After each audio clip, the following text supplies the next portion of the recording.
The old lady was arrested for not paying her hospital bill, but when the police officer saw the passport on the table, he froze. She was 82, weighed less than a sack of dog food, and had just had a minor stroke, but the police officer still cuffed her like she was a threat.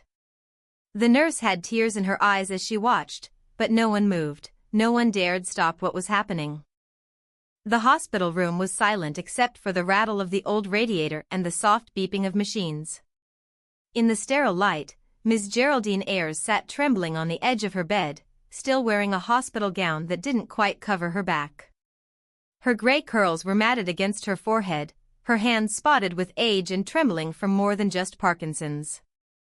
She had no family at her side, no lawyer, no advocate, just a folded blanket in her lap and the weight of an unpaid $612 bill that had turned her into a criminal.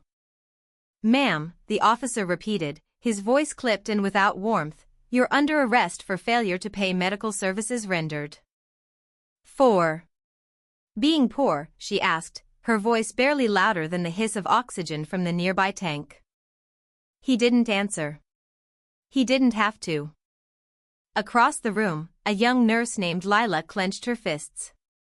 This was the fourth time this month someone had been taken away for medical debt, but this was the first time it was someone who reminded her of her own grandmother. Geraldine had been kind, sweet, always saying thank you, always smiling even when her hand shook so badly she couldn't lift her water cup. Lila had snuck her an extra pudding cup once. Now she was watching her get handcuffed like she'd robbed a bank. "I can't pay it," Geraldine whispered. "I've only got $83 left for the month. And I'm not even sure how I'm gonna get home after this." "You don't have to worry about getting home," the cop said flatly. "You'll be held until your court date." "But I was told I could apply for hardship assistance," Geraldine said. Her voice trembled now with more than just age. "The lady downstairs said they'd look at it." "I'm just doing my job, ma'am," the officer muttered, reaching for the zip ties. That's when he noticed the document on the side table, a maroon passport, frayed at the edges, with faded gold writing. It wasn't a U.S. passport. The cop paused, confused. "What's this?" Geraldine's hand twitched toward it instinctively, as if protecting it. "My old passport. I was born in Selma, but I worked in Johannesburg for 30 years. That was my badge." He picked it up. Inside, beside an old black and white photo of a much younger Geraldine, was an embossed emblem, United Nations Human Rights Observer Emergency Medical Liaison. The cop's face twitched. His lips parted slightly, like someone trying to remember a song they used to love but hadn't heard in decades. "I used to treat minefield victims," Geraldine said softly. "That passport saved me more times than I can count. It used to mean something." Silence filled the room. The nurse spoke first. "Wait. You were a UN doctor?" "Not quite a doctor. Nurse practitioner. But in those places, we were all everything. Wounds, deliveries, cholera. You learn to do it all." The cop swallowed. His hands dropped from the handcuffs. Outside the room, the head administrator was pacing. He didn't like this. Didn't like when things didn't go smoothly. "Why isn't she in custody yet?" he barked at no one in particular. Back in the room, Geraldine looked down at her feet. "I've stitched up rebel soldiers and government troops in the same day," she said. "I've walked 12 miles in the Congo to deliver polio vaccines with armed guards. And now I'm being arrested. Because I had a stroke and can't afford a bill." The officer's hand trembled. He set the passport down on the table and quietly uncuffed her wrist. "She's not a threat," he muttered. "I'm not going to do this." But the administrator had already entered the room.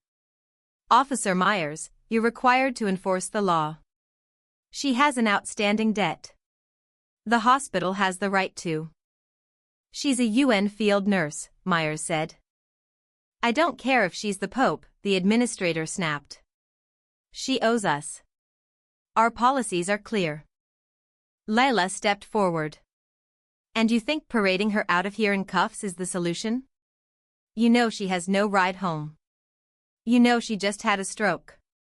You're not protecting policy, you're humiliating her.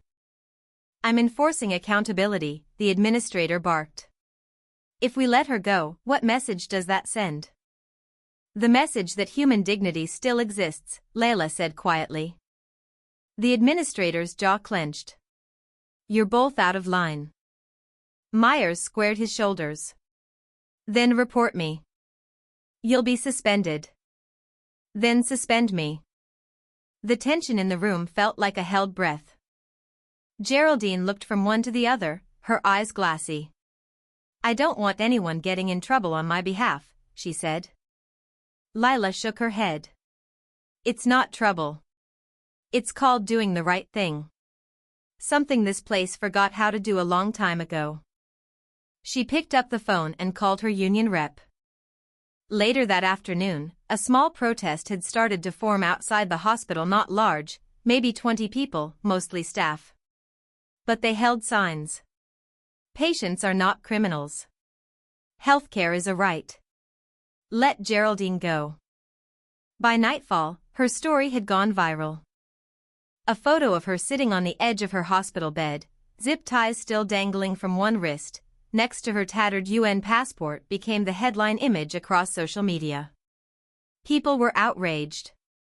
News anchors asked how the richest country in the world could jail an 82-year-old nurse for being poor. Former patients of Geraldine's from South Africa and Liberia posted videos telling stories of how she saved their lives decades ago. A GoFundMe raised $93,000 in less than 2 days. But Geraldine didn't smile when they told her. She only whispered, there are so many more like me. What about them? By Monday morning, reporters lined the sidewalk in front of Pinebrook Regional Medical Center. Satellite vans took up every available space near the emergency wing, and security guards tried in vain to keep cameras from zooming through the hospital's windows. The name Geraldine Ayers had been plastered across every major network. CNN, MSNBC, even Fox News, though the narratives differed, all wanted a piece of her story. Inside, Geraldine sat in a wheelchair near the window of her temporary room, staring out at the gray sky. The new nurse assigned to her, a tall, soft-spoken man named Marcus, was gently brushing her thinning hair back and braiding it. He didn't talk much. He didn't need to. His quiet care was louder than any apology. They think I'm a symbol, Geraldine said quietly. They're making me into something. You are something, Marcus replied. You always were. I'm tired of fighting, she said, eyes still distant. I fought wars with syringes and gauze. I fought hunger with rice rations. But here in my own country I never thought I'd have to fight just to lie in a hospital bed. Meanwhile, in the administrative wing, chaos ruled.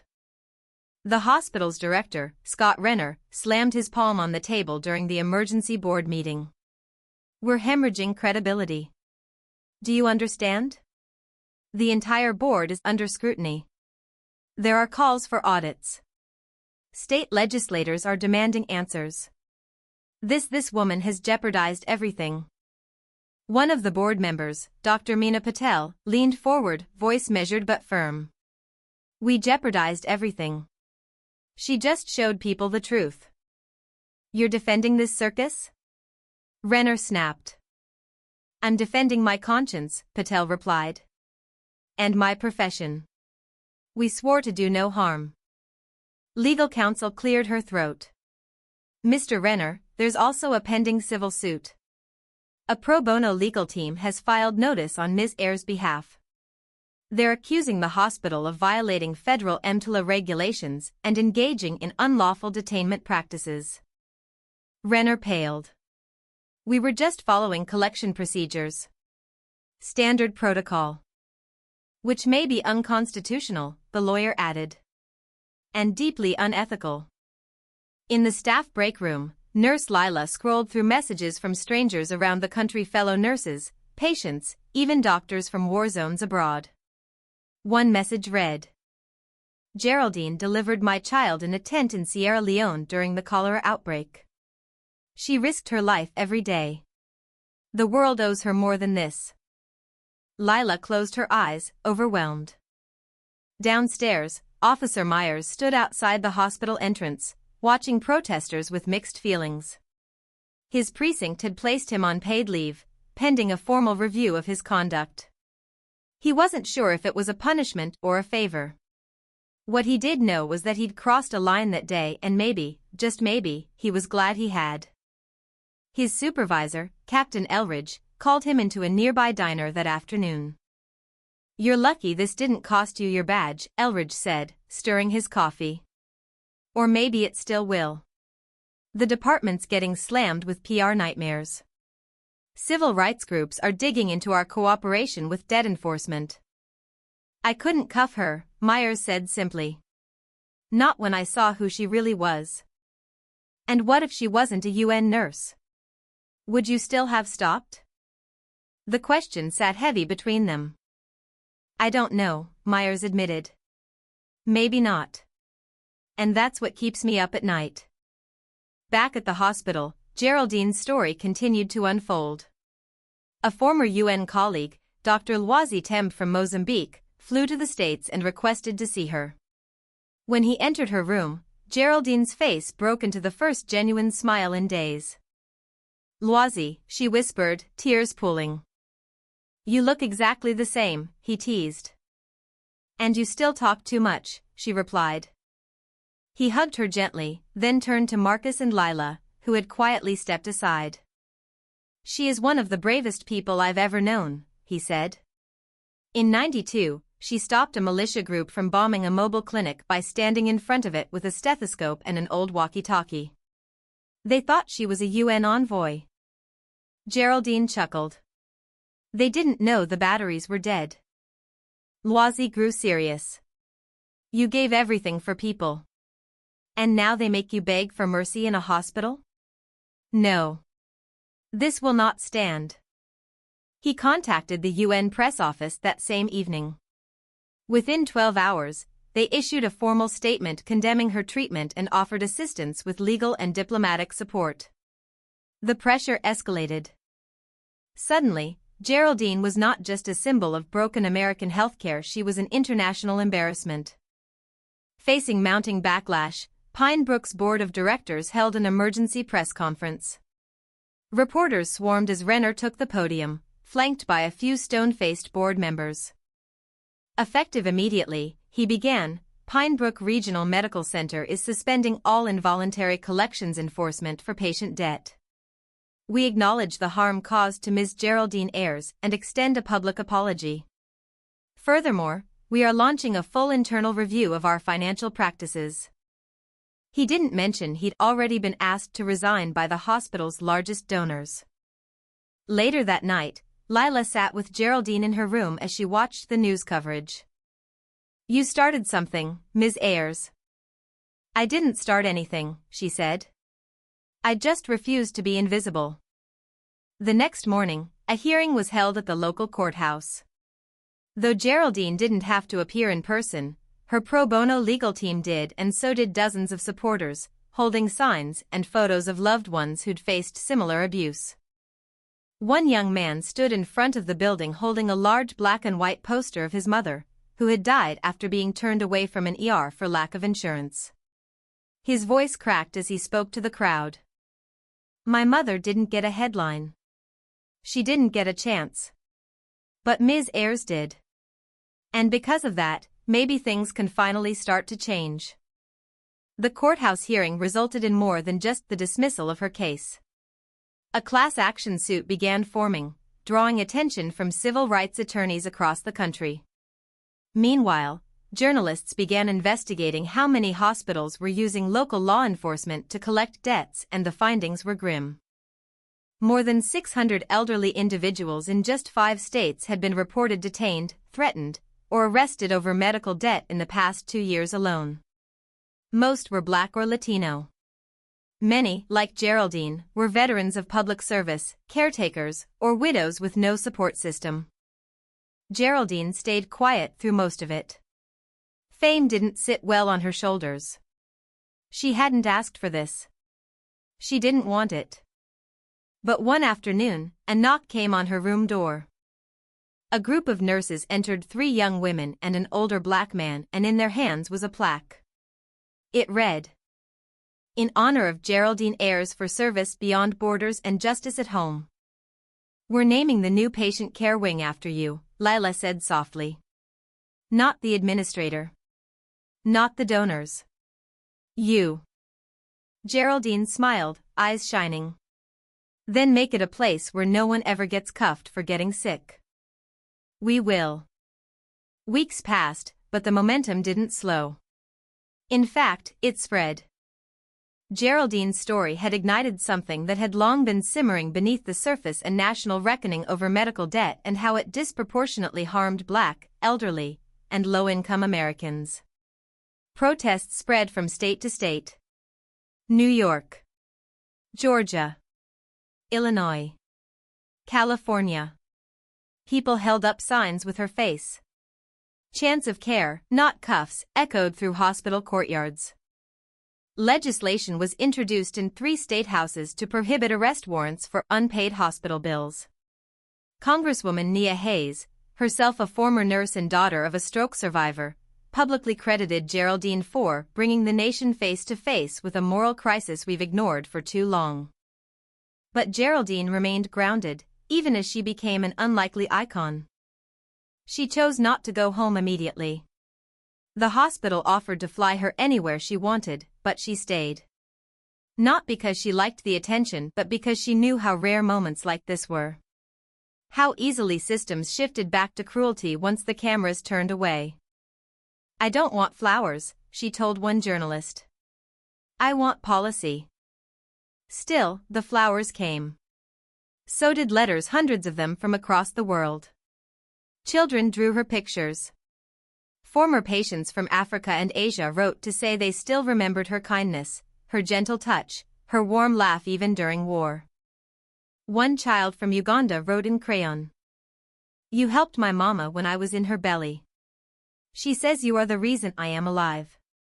When I grow up, I want to be kind like you." Geraldine read the letter slowly, then folded it into the pocket of her sweater and carried it with her from that day on. But not everyone was celebrating. Inside Pinebrook's now beleaguered executive offices, a final shift was occurring. Under pressure from donors and legal risk, the hospital board terminated Director Renner's contract. They replaced him with Dr. Meena Patel, the same woman who had stood up to him weeks before. Her first act as interim director was to create the Geraldine Protocol, a new hospital policy forbidding law enforcement from enforcing any form of medical debt collection on site. It also guaranteed the right to financial hardship review before any billing escalation. Reporters asked her if this was just damage control. Dr. Patel answered plainly, "It's not about saving face. It's about saving our soul." Meanwhile, Officer Myers faced his own moment of reckoning. His department concluded their internal review and cleared him of misconduct. But he chose to resign anyway. "I've been a cop for 16 years, he said at a town hall meeting. But the day I walked into that hospital room and saw Ms. Ayres, I realized I didn't know what justice really looked like. Now I do. And it doesn't wear a badge. It wears a hospital gown and fights with nothing but dignity." He applied to join a community mediation program and began volunteering for a local housing justice nonprofit. One Sunday afternoon, Geraldine was finally discharged. The hospital didn't just give her a ride, they escorted her to the front entrance where dozens of nurses, doctors, janitors, and former patients stood in quiet solidarity.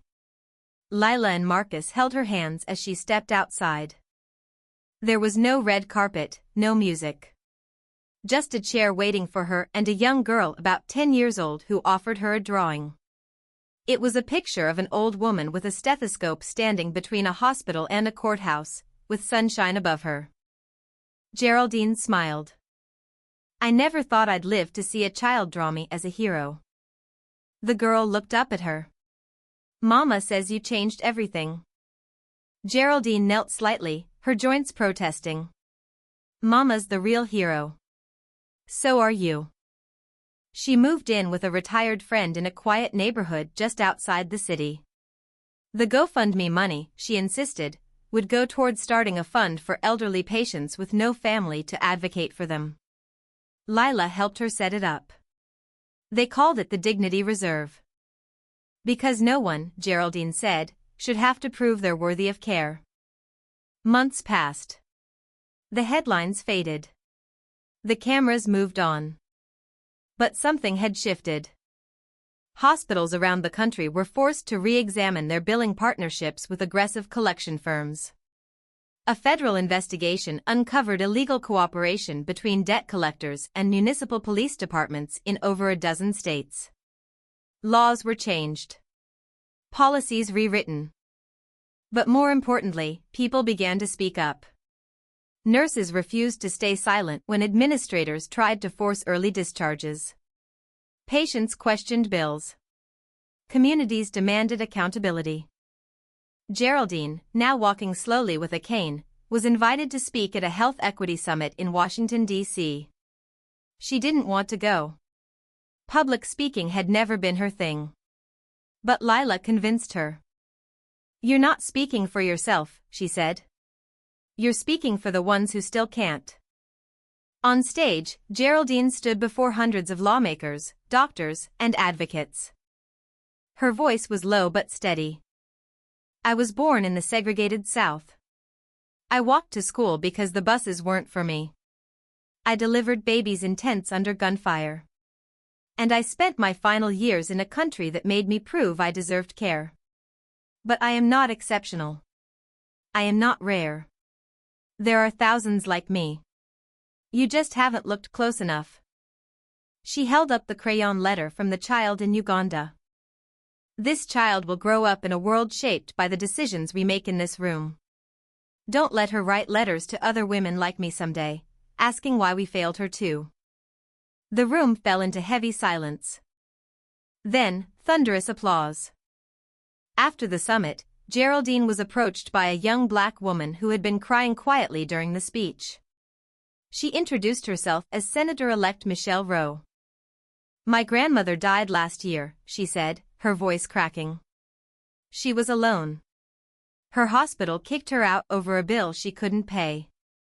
"I wasn't there. I was campaigning. And now I can't ever say sorry." Geraldine held her hand. "Then fight for the next grandmother," she said. "Win for her." In the spring of the following year, a new law was passed at the federal level, the Patient Dignity and Protection Act.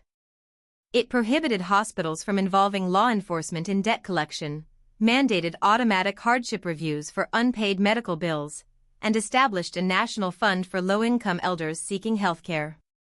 It was signed into law by the president with Geraldine seated beside him. When asked what she felt in that moment, she only said, "I feel seen." Back home, Geraldine returned to her quiet routine. She tended to her window plants. She drank tea on the porch. She answered letters from strangers who still wrote, thanking her for standing when they couldn't. Sometimes, Lila visited with groceries or Marcus brought fresh-baked bread. They were her family now. And every so often, Geraldine would take the crayon letter from her sweater pocket and unfold it, reading the crooked handwriting out loud to herself. Smiling. She didn't need statues or streets named after her. She had something more powerful. Change.